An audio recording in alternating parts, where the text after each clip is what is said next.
Hello friends, मैं CS फिर से आपका इस चैनल पे एक बार स्वागत करता हूं। आज मैं आप लोग के लिए एक नया बहुत ही अच्छा वीडियो लेकर आया हूं। टिप्स है मैथ्स के लिए। मैथ्स में क्या टिप्स रहेंगे, अभी जो मैथ्स में सीजीएल और सीएचएसएल में जो भी एग्जाम पैटर्न में चेंज हुए उसको लेकर हमारी क्या कॉन्सेप्ट्स रहेंगे, क्या हमारी रणनीति रहेगी कि हम किस तरह से एग्जाम को निकाल लें, क्वालिफाई कर लें। तो एग्जाम को निकालना है दोस्तों, तो आपको जाके वहां पे सेट पे परफॉर्म करना होगा। जो एग्जाम होगा ना, तो उसमें जाके परफॉर्म करना होगा, ना कि हमें लंबी लंबी डीगे हाथ के और इतने सारे क्वेश्चंस करके मुझे करने हैं। और मैथ्स का क्वेश्चन देखा जाए तो पिछले कई सालों से अगर आप क्वेश्चन उठाएंगे ना, तो मेरा क्या मानना है ना कि रीजनिंग हो या इंग्लिश हो या जीके हो, इन सारे के क्वेश्चंस में बहुत ज्यादा वेरिएशन नहीं देखने को मिलता है। रीजनिंग भी है तो एसएससी का जो रीजनिंग का सिलेबस है बहुत ही बड़ा है। सारे ही कोई ऐसा चैप्टर नहीं है जो एसएससी ने पूछा नहीं है, तो इस कारण से रीजनिंग में वो डीप में जा नहीं पाता है। और इंग्लिश का हमें पता है कि हार्ड करना है तो वोकेब हार्ड करेंगे, और नहीं तो ये पैसेज हार्ड करेंगे। ज्यादा इससे ज्यादा इंग्लिश में हार्ड करने की कोई संभावना नहीं है। और जहां तक की बात क्या जीके की, तो जीके भी बहुत बड़ा वास्ट है, तो उसमें अगर हम जान ले तो ऐसा कोई कॉन्सेप्ट्स नहीं होते हैं ना जीके में जो हमें नहीं समझ में आए और नहीं हुआ। याद है तो आप कर ही दीजिएगा, नहीं याद है तो नहीं कीजिएगा। सबसे बड़ा जो टैकल करने का चीज होता है ना, मैथ्स। दोस्तों मैथ्स अगर आप टैकल कर लिए ना, मैथ्स को आप पहचान लिए कि किस तरह से मुझे मैथ्स में क्वालिफाई करना है, किस तरह से मुझे मैथ्स में स्कोर करना है, तो पक्का आप एग्जाम में बहुत ही अच्छा स्कोर कीजिएगा। आपका मैथ्स ही संभाल सकता है। तो इसलिए मैथ्स का मैं आपके लिए कुछ टिप्स लेकर आया हूं। बहुत ही अच्छे अच्छी टिप्स है, ज्यादा टिप्स नहीं है, 5 टिप्स है बस। इन 5 टिप्स पे ध्यान दे दीजिएगा आप, तो आपको बहुत ही अच्छा रिजल्ट मिलेगा। मेरे भी पिछले साल 2021 के जो सीएचएसएल हुए और एमटीएस हुए, उसमें मेरे एमटीएस में 25 में 25 और सीएचएसएल में 45 मार्क्स आए थे। तो ये जो मेरे आए थे 45 मार्क्स, इसके क्या मैंने क्या कैसे ये इतने अच्छे मार्क्स लाए, तो उसके लिए मैं अपना एक्सपीरियंस जो मैंने किया था वो मैं आपको बता रहा हूँ। मेरे क्या विचार थे, मैंने क्या सोचा कि पहले एग्जाम निकालना है तो सारे ही चैप्टर्स के कॉन्सेप्ट तो क्लियर होने चाहिए। तो मैंने आपके लिए भी वही कॉन्सेप्ट डाला है कि पहले तो सारे ही चैप्टर्स का कॉन्सेप्ट क्लियर कीजिए, ज्यादा कुछ मत कीजिए, सारे ही क्वेश्चंस का, सारे ही चैप्टर्स का कॉन्सेप्ट कीजिए। और इस चीज को करने के लिए आपको राकेश यादव 7300 से बेस्ट बुक कहीं नहीं मिल सकता है। राकेश यादव जो 7300 बुक है ना, वो मतलब प्राइमरी लेवल पे भी है और ना ही ज्यादा हार्ड है, नहीं ज्यादा लो है। तो वो बुक मैं आपको प्रेफर करूंगा इस काम के लिए। चैप्टर्स का कॉन्सेप्ट करने के लिए राकेश यादव 7300, अभी उसमें ज्यादा क्वेश्चंस आ गए हैं, लेकिन उस बुक का नाम अभी भी 7300 ही लिख कर आया था। तो राकेश यादव 7300 आप ले लीजिए। और कैलकुलेशन पे लोग बहुत सारे टिप्स देने लगते हैं कि ये करो, वो करो, इतना को गुना कराओ उतने से, लेकिन मेरा क्या मानना है ना दोस्तों कि ये सारे बेकार होते हैं। ऐसा कुछ नहीं हमको, मैंने भी किया है, मैंने भी मतलब 97 into 98 करते रहता था, 997 into 444 ऐसे ऐसे करके कुछ भी क्वेश्चंस मैं मल्टीप्लाई करते रहता, लेकिन मेरे को उससे कुछ फर्क नहीं पड़ा, मेरे को उससे कुछ फायदा नहीं मिला। मेरे सेट्स में नंबर नहीं बढ़े, नहीं उससे इंक्रीज हुए। लेकिन मैंने क्या किया ना कि सेट में अगर आपको स्कोर करना है तो आपको नंबर्स पहचानने होंगे। बहुत अभी क्या होता है ना सेट में कि क्वेश्चंस का कैलकुलेशन हार्ड किया दिया जाता है, लेकिन अगर आप नंबर्स को पहचाने रहिएगा ना, तो जैसे अगर रहता है कि 10:11, अब इसी का क्यूब करना रहेगा, तो 11 को मुझे क्यूब याद रहेगा 133 ये ऐसे क्यूब नंबर्स मुझे याद होने चाहिए। ये जो नंबर्स आते हैं ना, ये बहुत सारे रिपीटिंग नंबर होते हैं, बहुत सारे ऐसे नंबर होते हैं जो रिपीट होते रहते हैं। अगर आप बात कीजिए कुछ ऐसे नंबर्स की जो मतलब उसकी अगर पहचान हो जाए ना आपको, तो आप क्वेश्चन जल्दी से जल्दी करते रहिएगा, नहीं कि आप 97 इंटू 98 करते रहिएगा बैठ के, इतना सारा गुना मल्टीप्लाई करते रहिएगा, तो आपको उससे मुझे नहीं फायदा हुआ, इसलिए मैं अपना बता रहा हूं। बाकी आप समझे कि आपको मेरा मानना है या नहीं।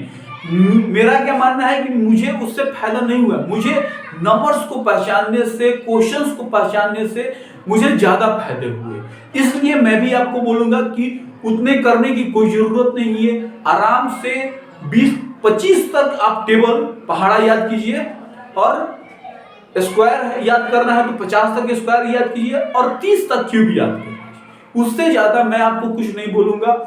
और इसके करने के लिए आप ज्यादा कुछ मत कीजिए। जब भी आप खाली बैठे हैं ना, तो एक बार उसको लिख लीजिए, कहीं भी लिख लीजिए, आपको याद रहेंगे। एक बार याद कर लीजिए, फिर 2-4 एक सप्ताह में तो कभी ना कभी आप फ्री बैठिएगा।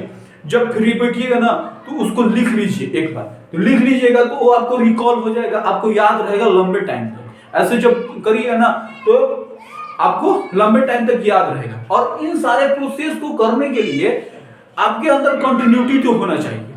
मतलब अगर आप डिसकंटिन्यू हो कर काम कर रहे हैं, तो आपके लिए कुछ काम नहीं करने वाला है। आप डिसकंटिन्यूटी को, मतलब सबसे ज्यादा ऐसी गवर्नमेंट जॉब में देखने को मिला गया कि जो डिसकंटिन्यू बच्चे होते हैं ना, उनकी जॉब नहीं लगती।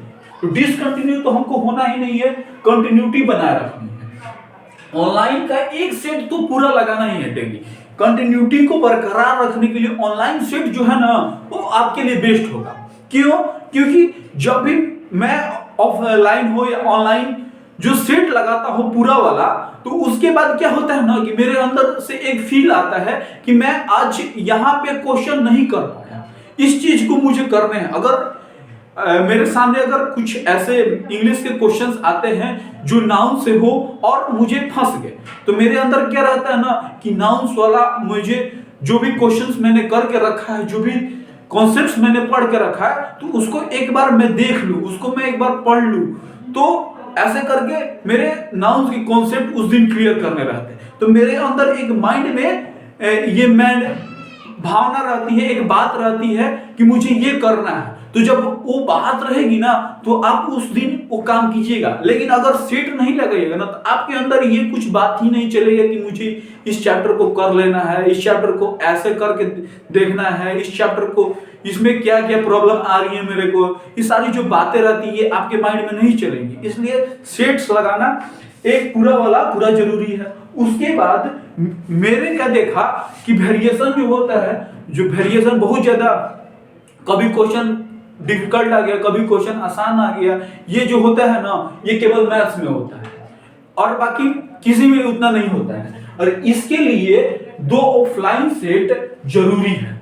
2 ऑफलाइन सेट, जो भी आप इसके लिए पिनैकल का सेट आया है जो प्रीवियस ईयर है, उस सेट को आप ले लीजिए और उस सेट से लगाइए। 2 ऑफलाइन सेट तो जरूर लगाइए। मेंस का अगर है तो उसको एक दिन में कीजिए, 1 घंटा लीजिए या 2 घंटा, जैसे 1 घंटा टाइमिंग लगा के आप एक बार अटेम्प्ट कर लीजिए। फिर उसके बाद किसी भी सेट को ऑफलाइन में अटेम्प्ट करना है ना, तो टाइमिंग लगाइए एक बार, 20 मिनट का टाइमिंग होना चाहिए। 20 मिनट से ज्यादा मत लगाइएगा, 20 मिनट का लगाइए। 20 मिनट के अंदर आपसे जितना क्वेश्चन हो उसको ही कीजिए। उसके बाद आप सेट को छोड़ दीजिए। कोई जरूरत नहीं है आपको उसमें 25 में 25, 30 में 30 स्कोर करने की कोई जरूरत नहीं। किससे, कौन आपसे पूछने आएगा? कोई नहीं आएगा। लेकिन आपका क्या मोटिव रहना है, मुझे सीखना है। 20 मिनट के अंदर 25 क्वेश्चंस करने, 20 मिनट के अंदर 30 क्वेश्चंस करने, मुझे सीखने हैं। इसके लिए आपको वो करना पड़ेगा। आपको किसी का बात नहीं समझना पड़ेगा, किसी के लिए एक्सप्लेनेशन देने की जरूरत नहीं है कि मैंने आज सेट लगाया और उसने टाइम में मैंने इतने कर लिया। किसी को दिखाने की जरूरत नहीं, वो कुछ फायदा नहीं करेगा। आपको अंदर देखना होगा, अपने अंदर देखना होगा क्या हो रहा है। उसके लिए आप एक 20 मिनट का टाइमिंग लगाइए। पहले सेट को अटेम्प्ट कीजिए 20 मिनट में। उसके बाद जो क्वेश्चन होंगे नहीं होंगे तो उसको सॉल्यूशन देके किया जाएगा। इससे इसमें ज्यादा टेंशन लेने की जरूरत नहीं है। और जब इतना कर लीजिएगा ना, कुछ ज्यादा डिफिकल्ट बात मैंने नहीं बता दिया कि आपको बहुत ज्यादा डिफिकल्ट आपको नहीं कर पाइएगा। इतना करने के बाद रिपीट होने वाले क्वेश्चन और रिपीट होने वाले कॉन्सेप्ट्स पे क्वेश्चन सेकंड्स में सॉल्व होने लगेंगे, सेकंड्स में आप सॉल्व कीजिएगा। फिर उसके बाद आता है जो क्वेश्चंस में दिक्कत होती है वो एक बार में नहीं हो पाता है, उस पे आप मार्क कर लीजिए। और ये जो चीज होती है ना, सारे ही टॉपर्स हैं या जो भी टीचर्स हैं ये बात तो जरूर ही बोलते हैं ना कि रिवीजन करना बहुत ही जरूरी है। तो रिवीजन अगर मैंने इस सप्ताह में ज्योमेट्री के क्वेश्चन किए 400 क्वेश्चन किए, तो अगले सप्ताह में फिर से क्या मैं उन सारे 400 क्वेश्चन करूंगा? नहीं, उसमें से मैं सेलेक्ट करूंगा कुछ क्वेश्चन, उनको मार्क कर लूंगा और उस हिसाब से भी अब मार्क किए हुए क्वेश्चंस को मैं देख लूंगा। मार्क किए हुए क्वेश्चंस को देख लूंगा तो उसमें से भी जो होगा उस पर डबल मार्क कर दूंगा। जो कॉन्सेप्ट हमको इंपॉर्टेंट लगेगा उस पर मैं कुछ करूंगा, उस पर कुछ क्वेश्चंस कर लूंगा अलग से। इस तरह से करना है रिवीजन। और रिवीजन करने का जो पीरियोडिसिटी है ना उसको 1 वीक रखिए। क्या? 1 वीक रखे। अब इस वीक में अगर आप जो पढ़ रहे हैं ना, इस वीक में जो आप परसेंटेज पढ़े ना, तो अगले वीक में आपको रिवीजन कर लेना है एक बार। इस तरह से आप रखिएगा ना तो आपका ज्यादा बर्डन नहीं बनेगा आपके ऊपर और हमेशा चलते रहेगा। और इसमें से डिसकंटिन्यूटी का तो सवाल करिए ही मत, कंटिन्यू रहिए और ज्यादा कुछ नहीं सोचना है, कॉन्सेप्ट्स पे ध्यान रखिए। मैं आपके लिए कॉन्सेप्ट्स पे वीडियो लाने का कोशिश कर रहा हूं और जल्द ही मैं आप लोग के लिए सारे ही चैप्टर्स पे कॉन्सेप्ट्स का वीडियो लेकर आऊंगा। अच्छा लगा हो वीडियो तो लाइक और शेयर कीजिए और मुझे सपोर्ट करने के लिए इस चैनल से जुड़ जाइए और सब्सक्राइब कीजिए। ठीक है, तो थैंक यू, फिर मिलते हैं अगले वीडियो में।